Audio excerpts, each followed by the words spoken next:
பக்ரைனில் ஆசிய இளையோர் விளையாட்டுப் போட்டிகளில் நெல்லையைச் சேர்ந்த 11ஆம் வகுப்பு மாணவி எட்வினா ஜேசன் வெள்ளிப் பதக்கம் வென்று தமிழகத்திற்கு பெருமையும் சேர்த்துள்ளார். நெல்லை மாவட்டம் என்ஜிஓ காலனியில் தேநீர் கடை நடத்தி வருபவர் ஜேசன். இவரது மகள் எட்வினா தனியார் பள்ளியில் 11ஆம் வகுப்பு படித்து வருகிறார். இவர் பக்ரைனில் 18 வயதுக்குட்பட்டோருக்கான ஆசிய இளையோர் விளையாட்டுப் போட்டிகளில் பங்கேற்றுள்ளார். இதில் 400 மீட்டர் ஓட்டப்பந்தயத்தில் வெள்ளிப் பதக்கம் வென்று சாதனை படைத்துள்ளார்.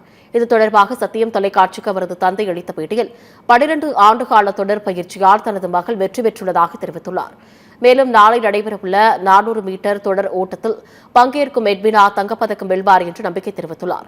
ஒலிம்பிக்கில் கண்டிப்பாக தங்கப்பதக்கம் வெல்ல வேண்டும் என்பதே தனது மகளின் கனவு என்றும் ஜேசன் தெரிவித்துள்ளார். எட்வினா இப்போ பஹ்ரைனில் யூத் ஏஷியன் கேம்ஸில் பார்ட்டிசிபேட் பண்ணி நேற்று 400 மீட்டர்ஸில் சில்வர் மெடல் வின் பண்ணியிருக்கா. So we are very proud, very happy being a family, being இந்த சொசைட்டி, எல்லா விஷயத்துலையும் we are very happy. So அவளோட ஹார்ட் ஒர்க் என்னென்னு பார்த்தீங்கன்னா ஆல்மோஸ்ட் லாஸ்ட் ஒரு 10-12 இயர்ஸாகவே அவள் அத்லெட்டிக்ஸ்க்காக ப்ராக்டிஸ் பண்ணிகிட்டு இருக்கிறா. இப்போது லாஸ்ட் இயர் இந்த இயரே அவளுக்கு சவுதி அரேபியாவுக்கு ஒரு யூத் ஏஷியன் கேம்ஸ்க்கு சான்ஸ் கிடச்சிது ஒரு 6 months பேக். பட் ஆனால் அந்த டைமில் அவளால் மெடல் பண்ண முடியல. ஸோ நேற்று பண்ண அந்த மெடல் அவளோட ஃபஸ்ட் இன்டர்நேஷ்னல் மெடல். ஸோ ரொம்ப ரொம்ப ரொம்ப ஹாப்பி. நாளைக்கு அவங்களுக்கு மெட்லி ரிலே இருக்குது. ஸோ அதுலேயும் பார்ட்டிசிபேட் பண்ணுறா. அதுலேயும் அந்த மெட்லி ரிலேயில் 400 மீட்டர்ஸ் தான் ரன் பண்ண போகிறா.